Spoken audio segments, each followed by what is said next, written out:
संगठन गढ़े चलो, सुपंथ पर बढ़े चलो, भला हो जिसमें देश का वो काम सब किए चलो, भला हो जिसमें देश का वो काम सब किए चलो। नमस्ते, आप सभी का बहुत बहुत स्वागत है हमारे चैनल में। आज हमारे देश को आज़ाद हुए 70 वर्ष से अधिक हो चुके हैं। हमारे देश के कई वीर जवानों ने अपनी भारत माता के लिए अपने जीवन की कुर्बानी दी, अपने प्राणों की आहुति दे दी हमारे देश को आज़ाद करवाने के लिए। आज हम चैन से जी सकते हैं, आज हम चैन की सांस ले रहे हैं, तो ये सब उनकी ही बदौलत है। तो आज का व्लॉग हम उन्हीं वीर जवानों के नाम करते हैं, उनके बलिदान की गाथा आज हम आपके साथ में शेयर कर रहे हैं। तो चलिए बिना किसी देर के शुरू करते हैं आज का इन्फॉर्मेटिव व्लॉग।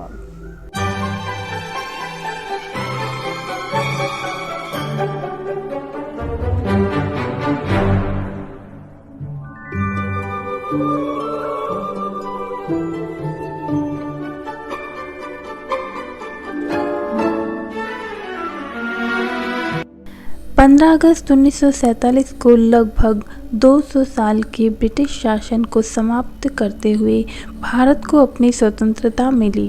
यह सभी भारतीयों के लिए बहुत गर्व का दिन है, क्योंकि हम अपने लाखों स्वतंत्रता सेनानियों द्वारा किए गए बलिदान को याद करते हैं, जिन्होंने स्वतंत्रता संग्राम में अपने प्राणों की आहुति दी थी और अपने अड़िग धैर्य और देशभक्ति के साथ ब्रिटिश साम्राज्य को अंततः पीछे हटने के लिए मजबूर किया। 1857 से बंगाल की धरती से राष्ट्रवादी क्रांति की शुरुआत की गई और 1857 की क्रांति के पहले शहीद है मंगल पांडे। मंगल पांडे मूल रूप से उत्तर प्रदेश के बलिया जिले नगवा गांव में एक ब्राह्मण परिवार में पैदा हुए थे। वो ब्रिटिश सेना में ही कार्यरत थे, लेकिन उन्होंने गाय की चर्बी से लगे कारतूस को अपने मुंह से खोलने से मना कर दिया था और यही घटना 1857 की क्रांति का आधार बनी। हुआ यूँ था कि ब्रिटिश सेना में एक नई बंदूक सेना में शामिल की गई थी, जिससे गोली दागने के लिए नई तकनीक के अनुसार कारतूस को मुंह से छीलना पड़ता था और उस कारतूस में गाय की चर्बी लगी होती थी, जिसे मंगल पांडे ने मुंह से खोलने से मना कर दिया था।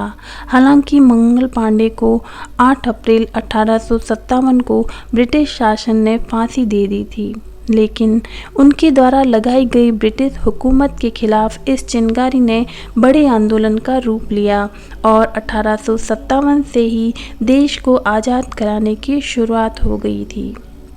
उसके बाद आज़ादी की बात हो और नेताजी सुभाष चंद्र बोस का जिक्र ना हो, ऐसा भला कैसे हो सकता है। सुभाष चंद्र बोस केवल एक इंसान का नाम नहीं, बल्कि ये नाम उस वीर का है जिनकी रगों में केवल देशभक्ति का खून बहता था। बोस भारत माँ के उन वीर सपूतों में से एक है जिनका कर्ज आज़ाद भारतवासी कभी नहीं चुका सकते। इनका जन्म 23 जनवरी 1897 को ओडिशा के कटक में हुआ था। इन्होंने भारतीय प्रशासनिक सेवा के लिए 1920 में आवेदन किया था और इस परीक्षा में चौथा स्थान हासिल किया, लेकिन भारत माँ के इस दुलारे बेटे ने जब जलियांवाला बाग वाला नरसंहार देखा तो इनका मन व्यथित हो गया और इन्होंने 1921 में प्रशासनिक सेवा से इस्तीफा दे दिया। इसके बाद बोस महात्मा गांधी जी के संपर्क में आए और भारतीय राष्ट्रीय कांग्रेस में शामिल हुए। गांधी जी के निर्देशानुसार उन्होंने देशबंधु चित्तरंजन दास के साथ काम करना शुरू किया। 1928 में जब साइमन कमीशन आया तब कांग्रेस ने इसका विरोध किया। 1928 में कांग्रेस का वार्षिक अधिवेशन मोतीलाल नेहरू की अध्यक्षता में कोलकाता में हुआ। उस दौरान गांधी जी पूर्ण स्वराज की मांग से सहमत नहीं थे। वहीं सुभाष को और जवाहरलाल नेहरू को पूर्ण स्वराज की मांग से पीछे हटना मंजूर नहीं था। अंत में तय यही किया गया कि अंग्रेज सरकार को डोमिनियन स्टेटस के लिए 1 साल का वक्त दिया जाए। अगर 1 साल में अंग्रेज सरकार ने यह मांग पूरी नहीं की तो कांग्रेस पूर्ण स्वराज की मांग करेगी, परंतु अंग्रेज सरकार ने यह मांग पूरी नहीं की। इसलिए 1930 में जब कांग्रेस का वार्षिक अधिवेशन जवाहरलाल नेहरू की अध्यक्षता में लाहौर में हुआ और वहां तय किया गया कि 26 जनवरी का दिन स्वतंत्रता दिवस के रूप में मनाया जाएगा।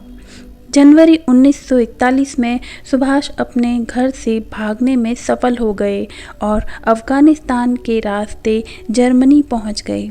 उन्होंने ब्रिटिश राज्य को भारत से निकालने के लिए जर्मनी और जापान से मदद की गुहार लगाई थी। जनवरी 1942 में उन्होंने रेडियो बर्लिन से प्रसारण करना शुरू किया, जिससे भारत के लोगों में उत्साह बढ़ा। वर्ष 1943 में वो जर्मनी से सिंगापुर आए। पूर्वी एशिया पहुंचकर उन्होंने रास बिहारी बोस से स्वतंत्रता आंदोलन की कमान ली और आज़ाद हिंद फौज का गठन किया गया और नारा दिया था कि तुम मुझे खून दो, मैं तुम्हें आज़ादी दूंगा। इसके बाद सुभाष को नेताजी कहा जाने लगा। इसके साथ ही द्वितीय विश्व युद्ध के दौरान दिल्ली चलो का नारा भी उन्होंने ही दिया था। ऐसा माना जाता है कि 18 अगस्त 1945 में विमान दुर्घटना में उनकी मृत्यु ताइवान में हो गई, परंतु उस दुर्घटना का कोई सबूत नहीं मिल सका। सुभाष चंद्र की मृत्यु आज भी विवाद का विषय है और भारतीय इतिहास का सबसे बड़ा संशय है। अब बात करते हैं उधम सिंह की। उनका असली नाम शेर सिंह था और कहा जाता है कि साल 1933 में उन्होंने पासपोर्ट बनाने के लिए उधम सिंह नाम अपनाया था। उधम सिंह का जन्म 26 दिसंबर 1899 को पंजाब में संगरूर जिले के सुनाम गांव में हुआ था। कम उम्र में ही माता पिता का साया उठ जाने से उन्हें कई मुश्किलों का सामना करना पड़ा और अनाथालय में शरण लेनी पड़ी। उधम सिंह एक महान क्रांतिकारी और स्वतंत्रता सेनानी थे, जिनके दिल में सिर्फ और सिर्फ देश प्रेम की भावना और अंग्रेजों के प्रति अगम्य क्रोध भरा हुआ था। उन्होंने प्रतिशोध की भावना के फलस्वरूप पंजाब के पूर्व राज्यपाल माइकल ऑडवायर्ड की हत्या कर दी थी। उधम सिंह 13 अप्रैल 1919 के दिन दिल दहला देने वाली घटना में करीब 1000 से अधिक निर्दोष लोगों की शव यात्रा देख ली थी। तभी से उनको गहरा आघात हुआ और उनके अंदर आक्रोश की भावना जागृत हो गई। फिर क्या था, उन्होंने अपने निर्दोष देशवासियों की मौत का बदला लेने का संकल्प लिया। उन्होंने इस संकल्प को अंजाम दिया।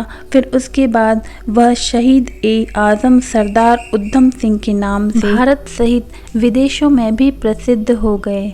आइए जानते हैं इस महान क्रांतिकारी और स्वतंत्रता सेनानी के बारे में।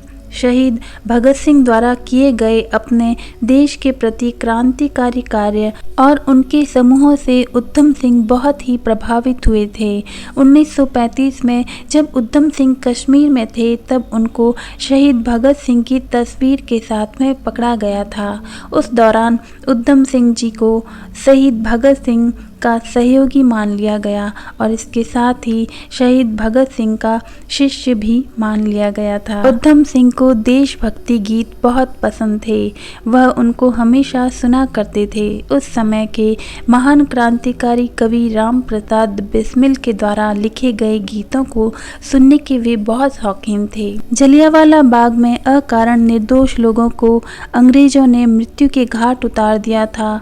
इस निंदनीय घटना में बहुत सारे लोग मर गए थे, जिनमें कुछ बुजुर्ग, बच्चे, महिलाएं, नौजवान पुरुष भी शामिल थे। इस दिल दहला देने वाली घटना को उधम सिंह ने अपने आँखों से देख लिया था, जिससे उनको बहुत गहरा दुख हुआ था और उन्होंने उसी समय ठान लिया था कि यह सब कुछ जिसके इशारे पर हुआ है, उसको उसके किए की सज़ा ज़रूर देकर रहेंगे। ऐसा उन्होंने उसी समय प्रण ले लिया था। जनरल डायर के मृत्यु का दोषी 4 जून 1940 को उधम सिंह को घोषित कर दिया गया। 31 जुलाई 1940 को लंदन के पेंटन विलेज जेल में उनको फांसी की सजा दी गई। उधम सिंह जी के मृत शरीर के अवशेष को उनकी पुण्यतिथि 31 जुलाई 1974 के दिन भारत को सौंप दिया गया था। उधम सिंह जी की अस्थियों को सम्मानपूर्वक भारत वापस लाया गया और उनके गांव में उनकी समाधि को बनवाया गया। ऐसे असंख्य भारत माँ के सपूत हैं जिन्होंने हमारी आज़ादी के लिए अपना सब कुछ न्यौछावर कर दिया।